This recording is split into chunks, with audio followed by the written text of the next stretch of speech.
Joël, chapitre 3. Car voici, en ces jours, en ce temps-là, quand je ramènerai les captifs de Juda et de Jérusalem, je rassemblerai toutes les nations, et je les ferai descendre dans la vallée de Josaphat. Là, j'entrerai en jugement avec elles, au sujet de mon peuple, d'Israël, mon héritage, qu'elles ont dispersé parmi les nations, et au sujet de mon pays qu'elles se sont partagées. Ils ont tiré mon peuple au sort. Ils ont donné le jeune garçon pour une prostituée, ils ont vendu la jeune fille pour du vin, et ils ont bu. Que me voulez-vous, Tyr et Sidon, et vous tous, district des Philistins? Voulez-vous tirer vengeance de moi? Si vous voulez vous venger, je ferai bien vite retomber votre vengeance sur vos têtes. Vous avez pris mon argent, mon or, et ce que j'avais de plus précieux et de plus beau, vous l'avez emporté dans vos temples. Vous avez vendu les enfants de Juda et de Jérusalem aux enfants de Javan, afin de les éloigner de leur territoire.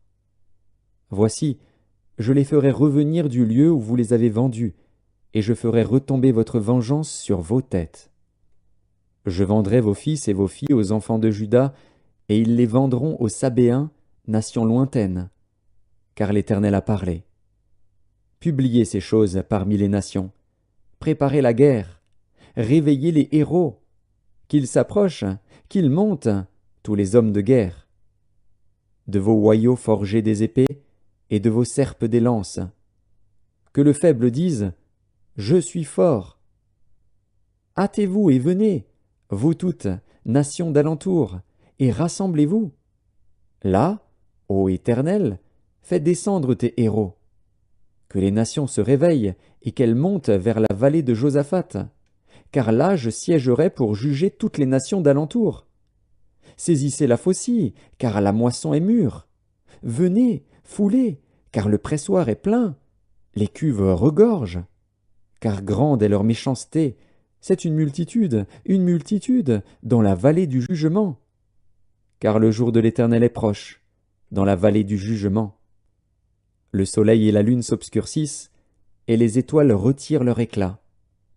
De Sion l'Éternel rugit, de Jérusalem il fait entendre sa voix. Les cieux et la terre sont ébranlés. Mais l'Éternel est un refuge pour son peuple, un abri pour les enfants d'Israël. Et vous saurez que je suis l'Éternel, votre Dieu, résidant à Sion, ma sainte montagne. Jérusalem sera sainte, et les étrangers n'y passeront plus. En ce temps-là, le moût ruissellera des montagnes, le lait coulera des collines, et il y aura de l'eau dans tous les torrents de Juda. Une source sortira aussi de la maison de l'Éternel, et arrosera la vallée de Sittim. L'Égypte sera dévastée, Édom sera réduit en désert, à cause des violences contre les enfants de Juda, dont ils ont répandu le sang innocent dans leur pays. Mais Juda sera toujours habité, et Jérusalem, de génération en génération. Je vengerai leur sang que je n'ai point encore vengé, et l'Éternel résidera dans Sion.